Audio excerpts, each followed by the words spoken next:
ancien envoyé spécial en Haïti du président Lula, ancien représentant spécial de l'OEA en Haïti, auteur de l'ouvrage L'échec de l'aide internationale à Haïti, dilemme et égarement. Avec vous ce matin, nous allons commenter votre dernier article, La Valace et le désamour de Lula, publié dans le journal Le Nouvelliste cette semaine, dans lequel, professeur, vous évoquez la crise entre le Conseil présidentiel de transition et la primature. Et nous allons voir tout ça. Et vous aviez abordé aussi, et vous avez fait un retour sur les relations diplomatiques entre Lula et les pays de gauche de l'Amérique, les partis politiques de gauche de l'Amérique latine, et bien entendu l'organisation politique Famille Valace de Jean-Bertrand Aristide. On va voir tout ça. Mais d'abord, de façon conjoncturelle, vous estimez que l'union de l'exécutif en train de couper. Vous me suivez là maintenant, mieux? Allô? Maintenant, je reçois, oui. Maintenant, je reçois. Il faut que vous sachiez, que les auditrices et auditeurs sachent que je suis au Brésil, au sud du Brésil. Donc, parfois, la technologie ne fonctionne pas. Je suis dans une petite ville au sud du Brésil, près de l'Uruguay. On doit s'attendre à des coupures. Et rapidement, dans votre article publié dans le journal Le Nouvelliste, vous estimez que l'union de l'exécutif haïtien est plus que nécessaire dans un contexte de grande division, je peux dire, entre la primature et le CPT. Expliquez, s'il vous plaît. Haïti passe par une 20e transition dans la transition. On est là depuis 1986, ça fait presque 4 décennies de transition. Et évidemment, cette transition a amené au pouvoir des dirigeants, des chefs de l'exécutif ad interim. C'est pour ça que dans l'article, je souligne ad interim. C'est-à-dire qu'ils sont là d'une façon intérimaire, pas définitive. Ils n'ont pas un mandat constitutionnel, ils n'ont pas un mandat populaire, ils n'ont pas été votés. Donc, la première chose qu'ils doivent le faire, c'est s'entendre entre eux, n'est-ce pas? Parce qu'on voit dans l'histoire récente d'Haïti les difficultés qu'on toujours eu entre la présidence et le Parlement à cause justement du Premier ministre ou à cause de la formation du gouvernement. Combien de fois il y a des premiers ministres qui sont tombés parce qu'ils ont eu un vote de défiance du Parlement. Donc le Parlement n'est pas là, mais au moins que les dirigeants actuels se parlent entre eux, parce qu'Haïti doit parler d'une seule voix face à cette crise intérieure et face à l'international.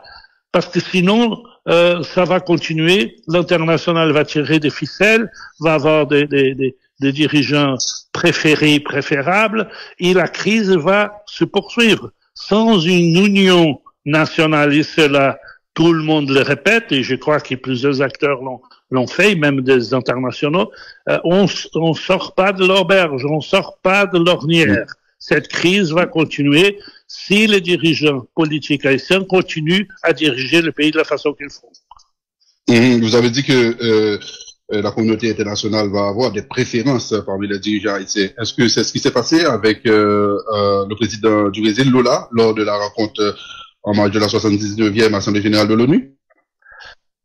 Écoutez, c'est évident qu'il y a toujours des préférences, qu'il y a toujours des affinités politiques, idéologiques ou même économiques ou personnelles. C'est évident. Ce que j'ai voulu faire avec cet article, vous me donnez l'occasion de le rappeler, c'est faire en sorte qu'il y ait un fil conducteur depuis fin de la décade de 1999-2000 jusqu'à aujourd'hui dans la position d'une façon générale de la gauche latino-américaine vis-à-vis d'Haïti.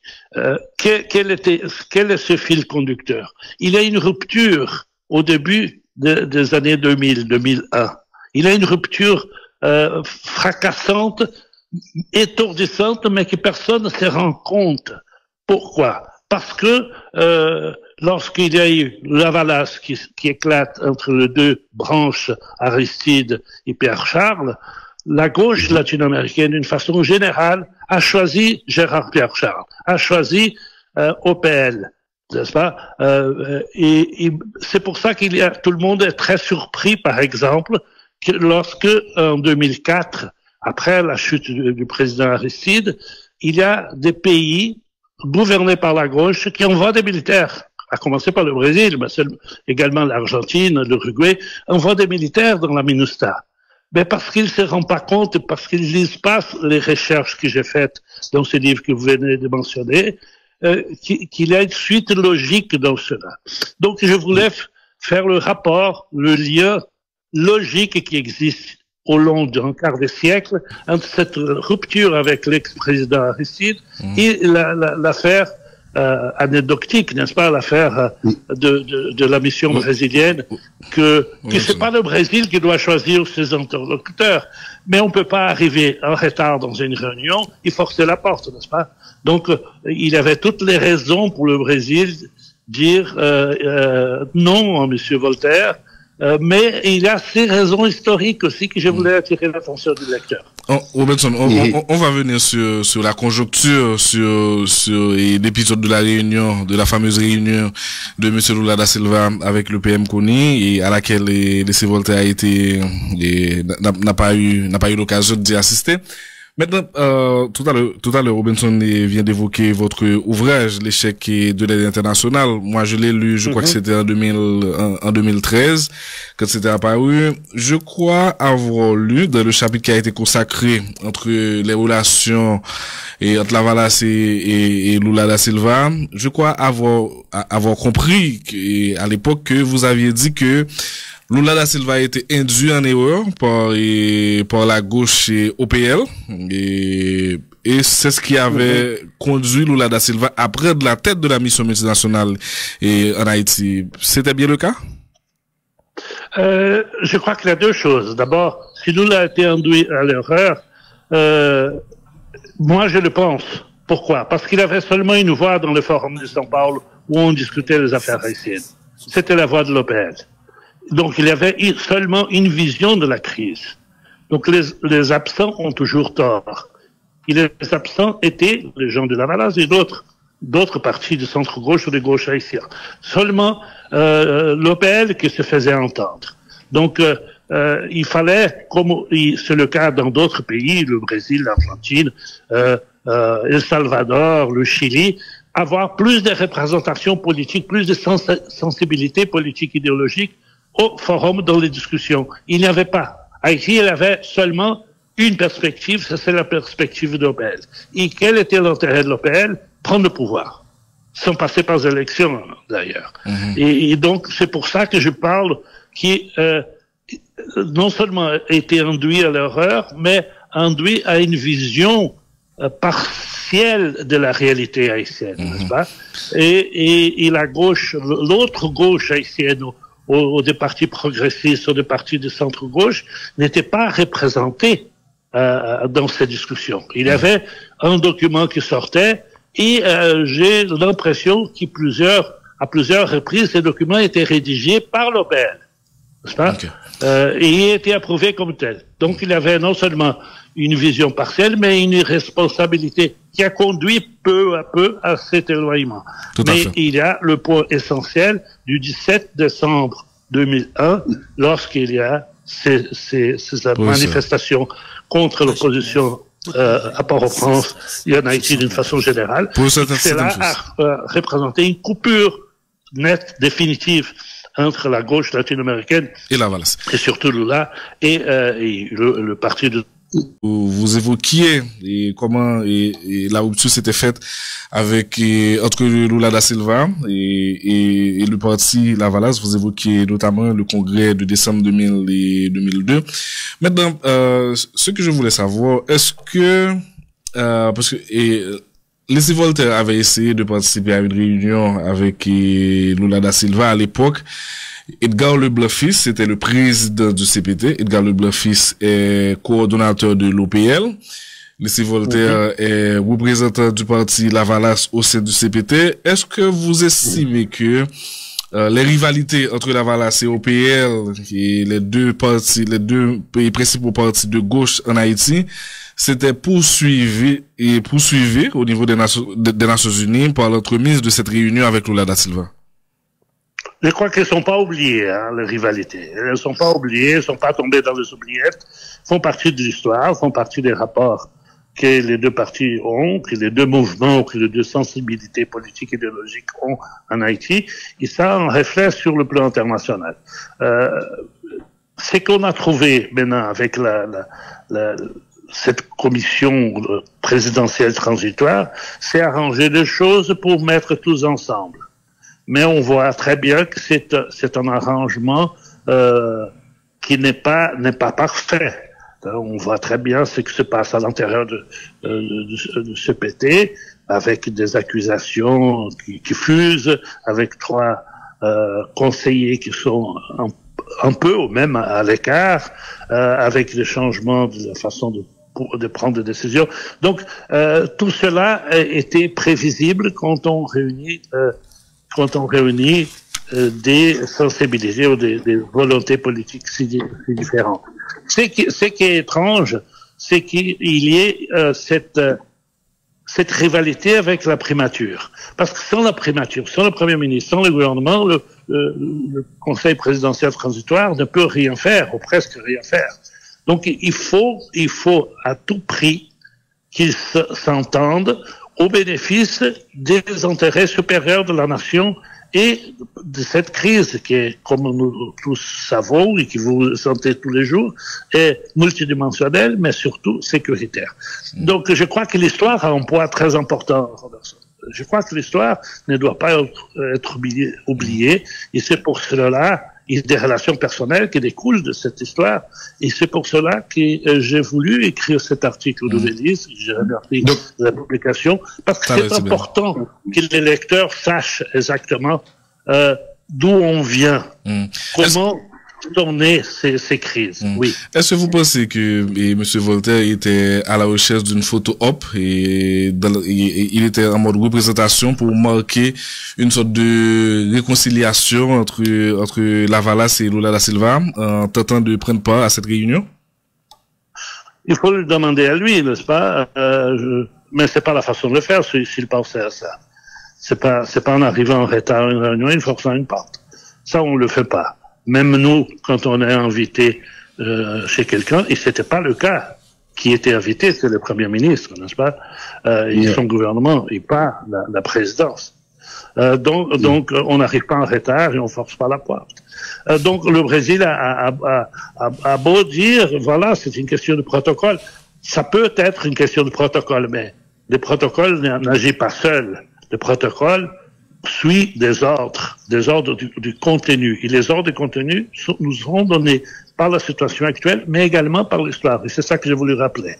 Ironie du sort, aujourd'hui encore, on a Lula au pouvoir au Brésil. Et est-ce que aujourd'hui, vous considérez que la présence de M. Voltaire au CPT, à la tête du CPT, est un retour de Famille Valace au pouvoir? Oh, je ne crois pas. Je ne crois pas parce que ça, c'est un pouvoir vraiment transitoire et on voit très bien qu'il est un pouvoir artificiel. Le retour au pouvoir se fera à travers le désir, la volonté, la décision de l'électeur. Donc, c'est qu'il faut que tous se préparent, à commencer par les dirigeants AI actuels, à organiser des élections. Je vous rappelle que lorsqu'on a eu des élections en 2010, on venait de passer par un terrible séisme, ensuite par le choléra en octobre, et on a fait quand même la votation, le premier tour du 28 novembre 2010. Donc, il faut y aller en avant dans l'organisation des élections. Mais j'ai déjà fait mes remarques au sujet de l'organisation de ces élections, du conseil électoral provisoire, de la façon de choisir le conseiller. J'ai encore une suggestion à faire. Le problème, ce n'est pas appeler l'électeur à voter. Le problème est de savoir qu'est-ce qu'on fait avec son vote. Qu'est-ce qu'on fait avec son vote lorsqu'il nous pose le vote dans l'urne. Et on voit à gauche, à droite, à l'intérieur du pays, à l'extérieur du pays, qu'on manipule ces votes. On manipule ces votes. La seule façon de ne pas voir son vote manipulé, c'est les votes électroniques. C'est les votes électroniques. Je propose depuis plus de 10 ans que s'il y a une chose que le Brésil peut apporter à la démocratie haïtienne, c'est appuyer l'organisation des élections à travers le vote électronique. Une fois le vote électronique, que l'électeur passe, il choisit, plus personne ne peut le toucher. Tant ici bien que Trump voulait toucher, n'a pas pu, il a essayé d'envahir le Capitole. C'est pour ça que Bolsonaro a voulu toucher au vote électronique, il n'a pas pu, et il a essayé le coup d'État du 8 janvier. C'est pour ça que Maduro n'a pas pu le toucher, il a caché le vote électronique, il a parlé d'une panne électronique. Donc le vote électronique, c'est la défense du vote du peuple, de l'électeur. Oui, mais en même temps, c'est très technique, le vote électronique. C'est un construit. Beaucoup de pays qui ont expérimenté le vote électronique a dû, au départ, faire face à bon nombre de difficultés techniques. Et on connaît la réalité en Haïti, notamment avec l'énergie, le professeur Seyden Fous. Mais tout ça, c'est fait. Le Brésil fait le vote électronique à plus de 20 ans au fond de l'Amazonie, où il n'y a pas d'électricité. À travers les urnes qui naviguent sur des petits bateaux. Et les gens vont voter. Pourquoi? Parce que ils ont des batteries pour cela. Tout cela est résolu, tout cela est réglé. Ceux qui sont contre le vote électronique sont contre le vote citoyen, sont contre la décision de l'électeur. Et la chose très intéressante dans le cas d'Haïti, vous trouvez, c'est que vous venez de faire référence, vous trouvez des opposants à l'intérieur et à l'extérieur d'Haïti au vote électronique. Pourquoi? Parce que tous ont une agenda cachée. Tous veulent le pouvoir ou influencer le pouvoir. Même en 2010-2011, on sait très bien que M. Martelly n'allait pas au deuxième tour. C'est l'international qui a changé les résultats, qui a choisi les candidats et qui a choisi le président. Il faut être clair là-dessus. Le vote électronique empêche cela. Et je suis très, parfois, outré par le fait qu'on ne va pas dans ce sens, parce que ce sens ferait, parce qu'on sait très bien, Robertson et auditeurs et auditrices, que c'est l'œuf du serpent de la crise en Haïti, c'est sur les élections mal faites. On sait très bien. Parce que c'est les politiciens qui font toute cette histoire. C'est pas le problème social, c'est pas le peuple, c'est pas les problèmes économiques, c'est même pas les relations avec la République dominicaine. Ce sont les politiciens qui veulent arriver au pouvoir sans avoir le vote. Oui, mais aujourd'hui, cher professeur Seyden Fous, le vote électronique n'est pas même un débat en Haïti. C'est pas évoqué dans les discussions.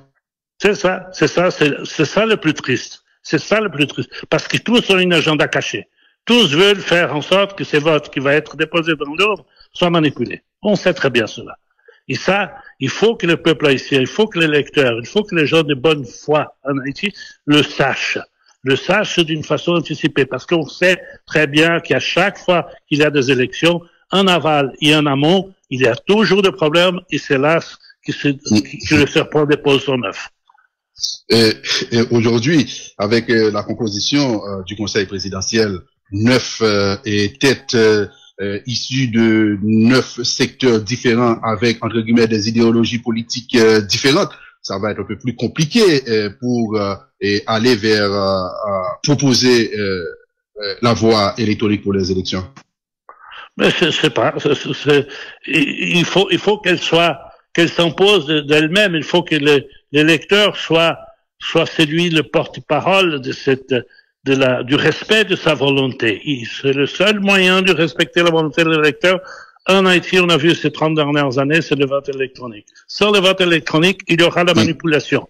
Il y aura la manipulation, il y aura la contestation, il y aura la crise qui va se poursuivre. On comprend votre proposition.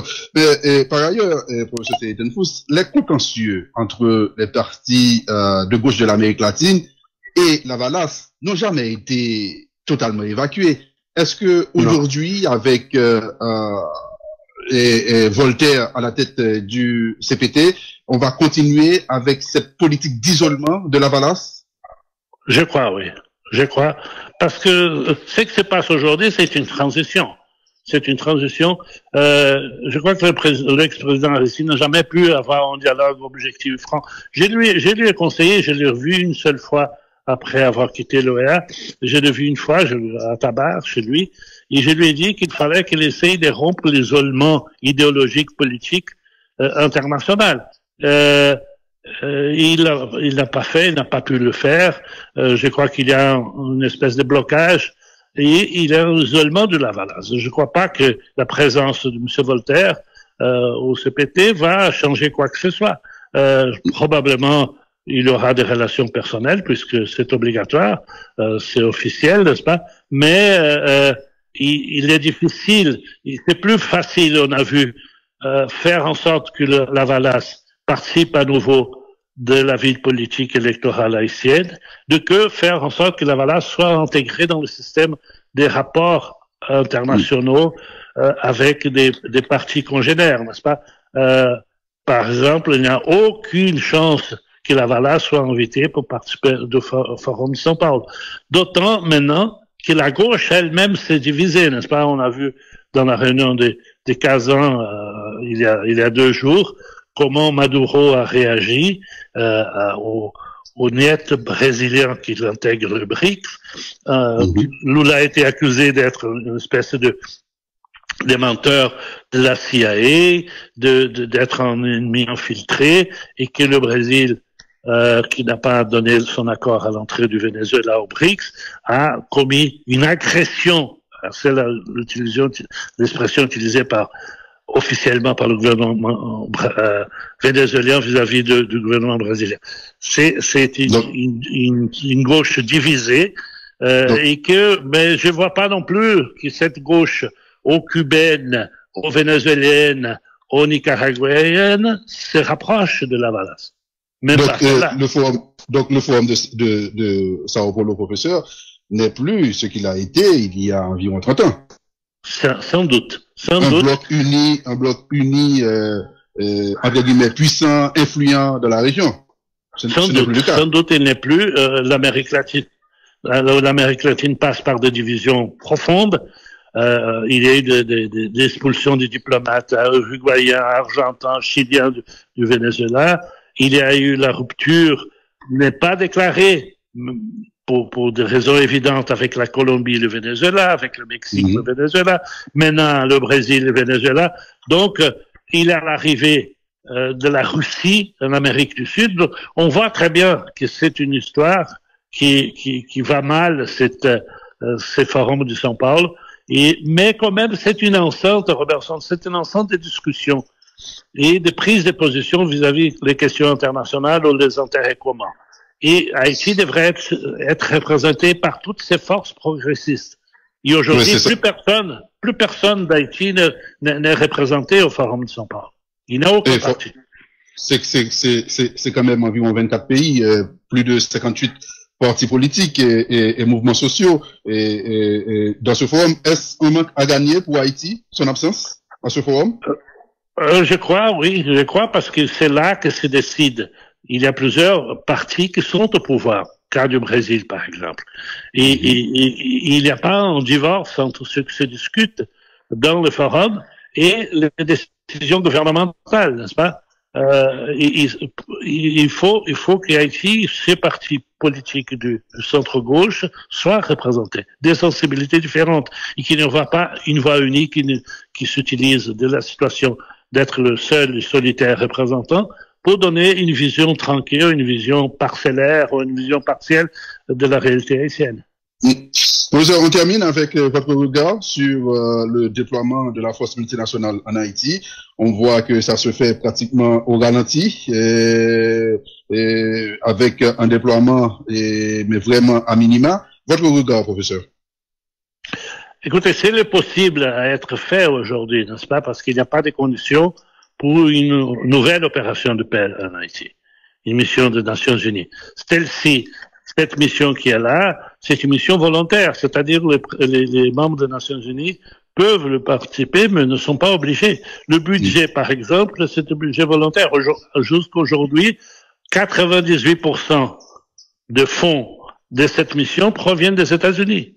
Des États-Unis et un peu du Canada. Ce qui est contraire à la philosophie des États-Unis de s'utiliser des opérations de maintien de la paix pour diminuer la présence physique inclus et financière de Marines à l'étranger, n'est-ce pas?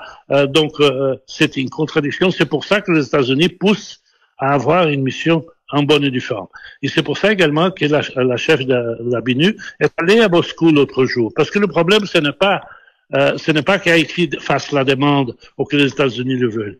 C'est qu'il faut une décision une abstention des 5 membres du Conseil permanent. Donc, la Russie et la Chine, jusqu'à présent, ne voient pas la nécessité ou les conditions remplies pour une mission en bonne et due forme. Donc, on va comme on peut, n'est-ce pas, avec peu de moyens, sans aucune obligation.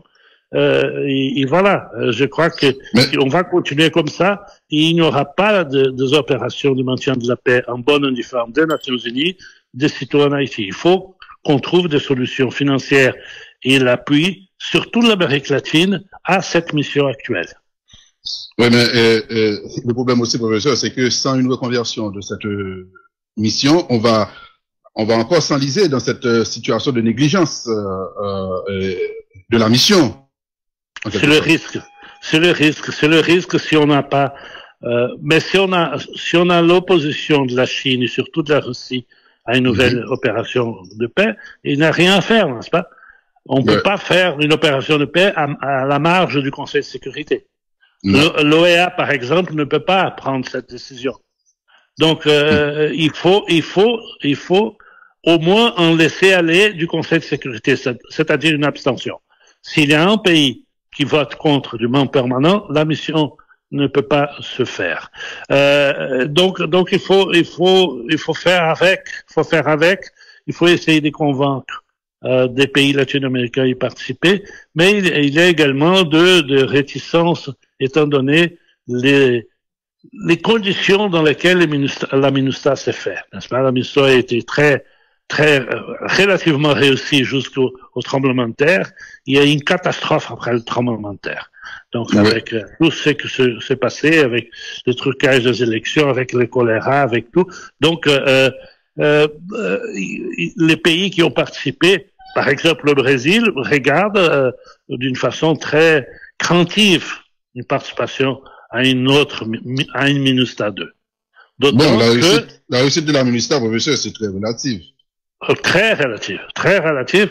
Je crois que les deux phases, c'est pas 2004, 2010 et jusqu'à 2017. Parce que dans le cas brésilien, les généraux qui ont passé par Haïti sont devenus des ministres de Bolsonaro. Donc Lula se pose la question, mais est-ce que je fais ouvrir une grande porte à une carrière politique et des militaires à des généraux qui ont passé par Haïti? Ils mettent ça dans leur curriculum en disant que c'est un grand succès, c'est une grande expérience. Enfin, il y a une vision absolument idyllique de la MINUSTAH ici au Brésil, ce qui est complètement faux. C'était... Bonjour, merci beaucoup pour vos éclairages, merci pour votre disponibilité. Bonne journée. Merci à vous, bon week-end.